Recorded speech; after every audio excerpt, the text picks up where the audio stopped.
9 September 1976. Mao Zedong dies in Beijing at the age of 82. The official announcement is broadcast by state radio in the evening, declaring the death of the great leader and teacher of the People's Republic of China. Across the country, sirens sound and public life pauses. Citizens wear black armbands, newspapers print mourning borders, and millions participate in organized memorial gatherings. Portraits of Mao are draped in black, and factories, schools, and government offices hold ceremonies to honor the man who had ruled China since 1949. Behind the displays of unity, the Communist Party leadership is divided. Years of the Cultural Revolution have left deep political scars and rival factions at the top of the state. The recent deaths of senior leaders, including Premier Zhou Enlai, have intensified the struggle over succession. No clear, uncontested heir stands ready to command universal authority. As the mourning unfolds, an urgent question hangs over Beijing. How did Mao's final years shape China's direction, and why would his death open the way to a fundamentally different era? Mao Zedong had led the Chinese Communist Party to victory in 1949 and proclaimed the founding of the People's Republic of China in Beijing. In the early years of his rule, sweeping land reforms redistributed property from landlords to peasants, while campaigns suppressed political opponents and consolidated communist control. In 1958, Mao launched the Great Leap Forward, an effort to rapidly industrialize and collectivize agriculture. The campaign contributed to a catastrophic famine between 1959 and 1961, resulting in tens of millions of deaths. In 1966, Mao initiated the Cultural Revolution, mobilizing students as Red Guards to attack bourgeois elements and purge party officials. Political turmoil spread nationwide. By the early 1970s, Mao's portrait hung everywhere, and his quotations were treated as guiding doctrine. State policy and ideological direction were closely linked to his personal authority. His death, therefore, threatened not merely a leadership transition, but the stability of an entire political system built around him. In the early 1970s, China was still living with the consequences of the Cultural Revolution. The violent campaigns and mass persecutions of the late 1960s had gradually been restrained as the People's Liberation Army and senior party leaders moved to restore basic order. Around Mao, several key figures emerged. Premier Zhou Enlai, long a central administrator, worked to repair state institutions and manage foreign policy with a more pragmatic approach. Deng Xiaoping, a veteran revolutionary previously purged during the Cultural Revolution, was gradually rehabilitated and brought back into important positions. Opposing them were the so-called Gang of Four: Zhang Qing, Mao's wife, together with Zhang Chunqiao, Yao Wenwan, and Wang Hongwen, who championed radical Cultural Revolution policies.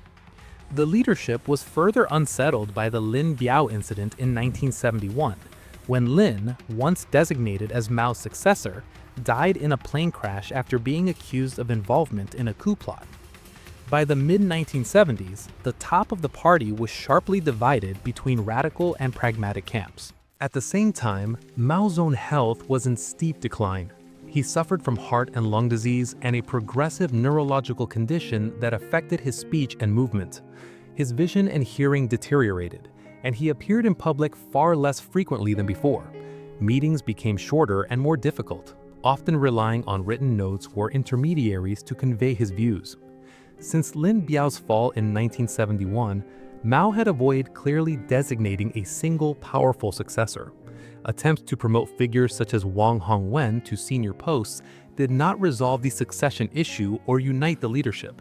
Instead, Mao continued to balance factions, at times backing the radical positions of the Gang of Four, at other times allowing Zhou Enlai and Deng Xiaoping to push pragmatic measures. As his physical condition worsened and his direct involvement narrowed, rivalry among these groups intensified, turning the question of post-Mao leadership into a central and increasingly urgent struggle. During this period, Guofeng emerged as a compromise figure. A former provincial official from Hunan who later served as Minister of Public Security, Hua was elevated to vice premier and then acting premier in the mid-1970s. His reputation for loyalty to Mao and limited factional ties made him acceptable at the top. Premier Zhou Enlai, weakened by cancer, continued to push pragmatic economic measures and to rebuild ministries, courts, and schools damaged by the Cultural Revolution. Deng Xiaoping, rehabilitated and restored to posts in the central leadership, took charge of key areas of administration and the economy. In 1975, Deng promoted a program of bringing order out of chaos, aimed at restoring discipline, raising efficiency, and relying on technical expertise. The Gang of Four denounced these efforts as taking the capitalist road. Mao, wary of Deng's influence, gradually moved to distance and sideline him once more. On January 8, 1976, Premier Zhou Enlai died in Beijing. Zhou had served as a senior leader since before 1949 and was widely regarded by the public as a capable, humane, and stabilizing figure. His death triggered genuine grief across China. The radical faction around the Gang of Four, concerned about Zhao's popularity, kept official commemorations tightly controlled and limited. As the traditional Qingming festival approached in early April, citizens began traveling to Tiananmen Square to lay wreaths, poems, and banners honoring Zhao. On April 4th through 5th, thousands gathered, and many of the messages included veiled criticism of the Gang of Four and the course of the Cultural Revolution. Authorities removed the wreaths during the night, provoking anger and clashes with police. The leadership labeled the Tiananmen gathering a counter-revolutionary incident.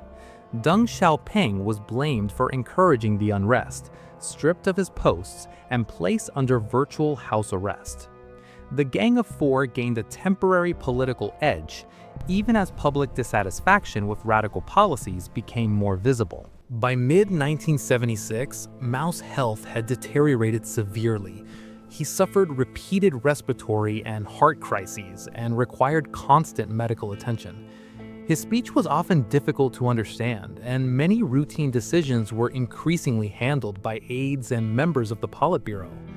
On July 28, 1976, a powerful earthquake struck Tangshan in Hebei province, killing hundreds of thousands of people and destroying much of the city. Occurring in an already tense political climate, the disaster was widely regarded within China as a grim sign in a troubled year. In these final months, Mao moved to strengthen Hua Guofeng's position, endorsing him in conversations later summarized by the phrase, "With you in charge, my heart is at ease." On September 9, 1976, Mao Zedong died in Beijing. The party leadership declared a period of national mourning, and his body was later placed in a mausoleum on Tiananmen Square. Hua emerged as party chairman and premier, but the underlying struggle with the Gang of Four remained unresolved. After Mao's death, Jiang Qing and her allies sought to preserve and expand their influence by presenting themselves as the true guardians of Mao's revolutionary line.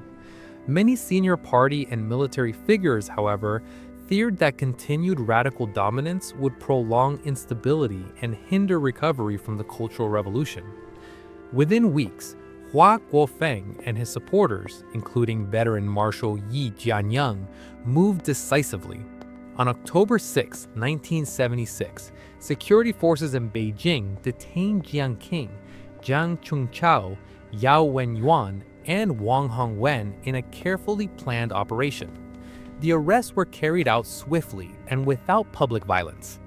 State media soon announced the dismantling of an anti-party clique, placing primary responsibility for the excesses and turmoil of the Cultural Revolution on the Gang of Four. Hua positioned himself as a defender of party unity and Mao's correct principles, while removing his radical rivals. In the short term, the radical Cultural Revolution faction was eliminated from power, creating political space for a gradual reassessment of Mao-era policies and priorities. The removal of the radical Cultural Revolution faction allowed Hua Guofeng to consolidate authority. As Mao's chosen successor, Hua promoted the two whatevers policy. uphold whatever Mao had decided and follow whatever Mao had instructed. He launched large state-directed industrial projects, but these top-down plans produced limited results and did not solve deep economic weaknesses. In 1977, Deng Xiaoping was again rehabilitated and restored to senior posts. Deng and his supporters argued for pragmatic reforms and greater engagement with the outside world. Debate over China's direction culminated in the third plenum of the 11th Central Committee in December 1978. At this meeting, the party shifted its central focus from class struggle to economic development, marking the start of reform and opening up. Agriculture began to decollectivize, special economic zones were created, and foreign trade and investment expanded. Mao's death and the fall of the Gang of Four made it possible for Deng's line to prevail, moving China away from a rigid command economy toward a more market-oriented system under continued Communist Party control. From the late 1970s, this shift marked the end of Mao's personal dominance and of the Cultural Revolution era. A more collective, pragmatically oriented leadership replaced the politics of permanent mass campaigns. Economic policy turned toward gradual reform and integration with global markets. Over the following decades, China experienced rapid growth, large-scale urbanization, and rising living standards for many citizens, alongside widening inequality and new social strains. Politically, the party later issued a formal resolution condemning the Cultural Revolution as a grave error, while still portraying Mao as a great revolutionary who made serious mistakes. Leadership norms emphasized collective decision-making and term limits, even if these principles were partly weakened in later years. On the world stage, post-Mao reforms transformed China into a major economic and geopolitical power. Mao's death in 1976 closed one revolutionary chapter and opened another, in which ideological mobilization gave way to pragmatic modernization that reshaped both China and the global balance of power.